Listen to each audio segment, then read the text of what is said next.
লাজুকতা, লজ্জা শরম থাকা, এটা যে কত বড় নেয়ামত। যেই জাতি একবার এটা হারিয়ে ফেলে আর কোনো কিছু দিয়ে জোড়াতালি দিয়ে এটা তারা রিভাইভ করতে পারে না। One of the core values of Islamic lifestyle, এই শালীনতা আমরা হারাতে বসেছি।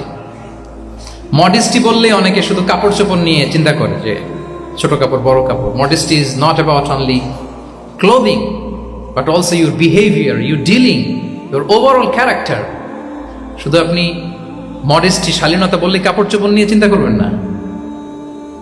এটা আপনার মডেস্টি ইন ইউর স্পিচ, আপনার কথার মধ্যেও শব্দ চয়নে মডেস্টি থাকতে হবে, আপনার বিহেভিয়ারে মডেস্টি থাকতে হবে, আপনার ডিলিংসে মডেস্টি থাকতে হবে। এই শালীনতা আমরা হারাচ্ছি। তার বিপরীতে আমাদের সমাজে অশ্লীলতার প্রসার হচ্ছে, লাজুকতা হারিয়ে যাচ্ছে।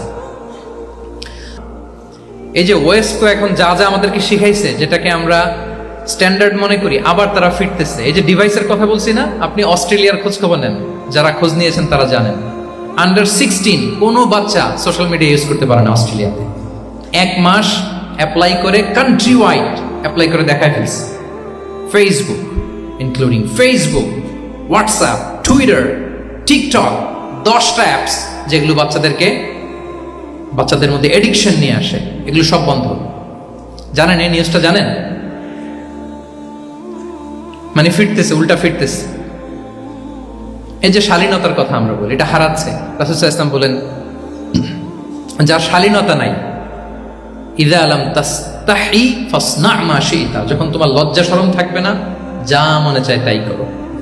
শিশু মুহাম্মদ চলে গেল সেই বনু সাআদে, ছোট্ট মুহাম্মদ কাঁদে না কখন। ক্ষুধা লাগলেও কাঁদে না, ব্যথা পেলেও কাঁদে না। কিন্তু ছোট্ট মুহাম্মদের প্রাইভেটসের জায়গা থেকে কাপড়টা যখন সরে যেত, শিশু মুহাম্মদ কেঁদে দিত। সুবহানাল্লাহ, শালীনতা। ইযা লাম তাসতাহি ফাসনা মা শি'তা। রাসূল সাল্লাল্লাহু আলাইহি ওয়াসাল্লাম বলেছেন, যদি তোমার লজ্জা শরম না থাকে, লজ্জা শরমের মাথা যদি তুমি খাও, তুমি সব করতে পারবা, তোমাকে দিয়ে সব সম্ভব। তাহলে এই শালীনতা, এটা অনেক বড় নেয়ামত। সম্মানিত বন্ধুরা, আজকে দিনকে দিন আমাদের সমাজ থেকে শালীনতা হারিয়ে যাচ্ছে, লাজুকতা হারিয়ে যাচ্ছে। নারী পুরুষ উভয় দিক থেকে, বিশেষ করে আমাদের বোনদেরকে টার্গেট করা হয়েছে। নারীদেরকে, আমাদের বোনদেরকে, তাদেরকে প্ররোচিত করা হচ্ছে, তাদের সামনে আইডিয়া হাজির করা হচ্ছে যে নারী যত বেশি নগ্ন হতে পারে, সে তত বড় সাহসী নারী। বলেন, আমাদের সমাজে পত্রপত্রিকা আপনারা দেখেন না এটা? যে নারী নিজেকে যত এক্সপোজ করবে, সে তত বড় কি সাহসী নারী। এই তকমা তাকে দেয়া হচ্ছে। এটা টোটাল কমপ্লিট শয়তানের একটা মিশন। শয়তানের প্রথম মিশন হচ্ছে বনি আদমকে বিবস্ত্র করা। কি করা? আল্লাহ তাআলা আদম আলাইহিস সালাম, হাওয়া আলাইহিস সালামকে বলেছিলেন যে নিষিদ্ধ গাছ যেও না, খেও না। শয়তানের প্ররোচনায় খেয়ে ফেলেছিলেন, সাথে সাথে জান্নাতের পোশাক খুলে পড়েছে। তার মানে শয়তানের প্রথম মিশন হচ্ছে মানুষকে কি করা? নগ্ন করা। মানুষকে কি করা? নগ্ন করা। তাহলে আমাদের বোনদেরকে এমন ভাবে তাদের সামনে উপস্থাপন করা হচ্ছে, প্ররোচিত করা হচ্ছে, এবং বলা হচ্ছে নগ্নতার পথে যে বেশি হাঁটে সে নাকি তত সাহসী নারী। নাউযুবিল্লাহি মিন যালিক। তাহলে এই যে মানব জাতিকে বস্ত্রহীন করা, এটা শয়তানের একটা মিশন। তার বিপরীতে ইসলাম নারীকে সম্মান দিয়েছে, সম্মান করেছে। যে ঘরে প্রথমে কন্যা জন্মায়, খায়রুকুম মান বুখিরা বিল উনসা, সে ঘরটাকে আল্লাহ তাআলা বরকতময় করে দেয়। 2 সন্তান তো 2 জান্নাতের দরজা ওপেন। 2 কন্যা সন্তান, 3 কন্যা সন্তান তো 3টা জান্নাতের দরজা ওপেন। সুবহানাল্লাহ। স্ত্রী হয়ে যখন ঘরে যাবে, যে ব্যক্তি তার স্ত্রীর কাছে সেরা, পরিবারের কাছে সেরা, সে সবার কাছে সেরা, সে আল্লাহর কাছে সেরা। সুবহানাল্লাহ। এবং কোন মা যদি সন্তান জন্ম দিতে যে মারা যায়, কিয়ামতের দিন আল্লাহ তাআলা ওই মাকে শহীদদের কাতারে দাঁড় করাবেন। আর যদি সেফলি সন্তান ভূমিষ্ঠ হয়, আল্লাহ বলে মায়ের পায়ের নিচে ওই সন্তানের বেহেশত। সুবহানাল্লাহ। কিভাবে নারীর স্টেটাস, মর্যাদাকে ইসলাম বাড়িয়েছে। এবং এই যে ইসলাম যে নারীকে যে ভিআইপি হিসেবে কনসিডার করে, হ্যাঁ, ইসলামের দেয়া নারীর ড্রেস কোড নিয়ে আমাদের অনেকের কত কথা, কত ক্রিটিক। এটা কেন করে?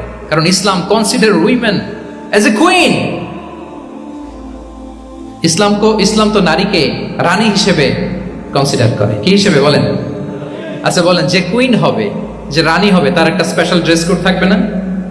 তার একটা স্পেশাল প্রোটোকল থাকবে না? রানীর সাথে কি যা মনে চায় তা করা যায়, দেখা করা যায়, তার কাছে যাওয়া যায়?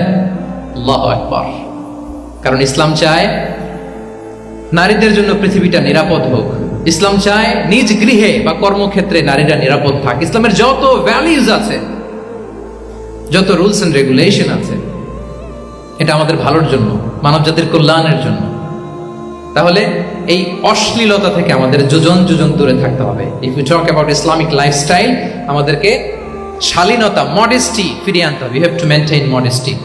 আমি যদি আরো ডিপে যাই, দেখেন এই যে প্রত্যেকের হাতে এক একটা করে পর্ন হাব হয়ে গেছে, হয়েছে না? পর্নোগ্রাফির শয়লাভ, বিকৃত যৌনাচারের শয়লাভ। এখন নতুন নামে, নতুন মোড়কে, LGBTQ নামে আমাদের সমাজে নানা মোড়কে আমাদের সামনে উপস্থাপন করা হচ্ছে। শুনেছেন না এগুলো? আপনারা নাম শুনেছেন? এই যে ট্রান্সজেন্ডারিজম, নাম শুনছেন না? নিজের দেহ কাটাকাটি করে দিব্যি পুরুষ, 4 সন্তানের বাবা, এখন হঠাৎ করে বলে যে আমি মনে মনে নারী, তো সোসাইটি যেন আমাকে নারী স্বীকৃতি দেয়। বায়োলজিক্যালি দিব্যি নারী, 3 সন্তানের মা, এখন বলে যে এখন আমি মনে মনে ভাবতেছি পুরুষ, তো আমাকে পুরুষ হিসেবে তুমি কনসিডার করো। আল্লাহর দেয়া ফিতরাত, এই যে বলছে উল্টায় ফেলতেছে, এই ফিতরাতকে ধ্বংস করার সবচেয়ে জঘন্যতম এই নতুন যেটা বাজারজাত করা হচ্ছে যে আইডিওলজি, এটা হচ্ছে ট্রান্সজেন্ডারিজম। অধিকারের মোড়কে, তাও আসতেছে কিভাবে, কিসের মোড়কে বলেন তো? রাইটস এর কথা বলে, যেটা একটা রাইটস। এজন্য সম্মানিত সুধীমণ্ডলী, শালীনতার কোনো বিকল্প নেই। If you want to take care of yourself, if you want to take care of your family, your society, you have to maintain modesty. কোনো বিকল্প নেই, সাবধান হইতে হবে আমাদেরকে। তাহলে 4 নম্বরে কি? শালীনতা, মডেস্টি। শালীনতা হচ্ছে ইসলামিক লাইফস্টাইলের ভূষণ। এখন পরিকল্পিতভাবে এই শালীনতার কবর রচনা করা হচ্ছে আমাদের সমাজে। আপনারা কি রাগ করতেছেন? কথা ক্লিয়ারলি বুঝতে পারতেছেন? আমি যদি রয়ে শয়ে কথা বলি বুঝতে পারবেন আপনারা? ক্লিয়ারলি মেসেজগুলো আমি আপনাদের সামনে পৌঁছে দিচ্ছি। তাহলে কয়টা গেল? 4টা। হালাল, প্রোডাক্টিভিটি, প্রিজার্ভিং ফিতরা, এন্ড ফাইনালি মডেস্টি।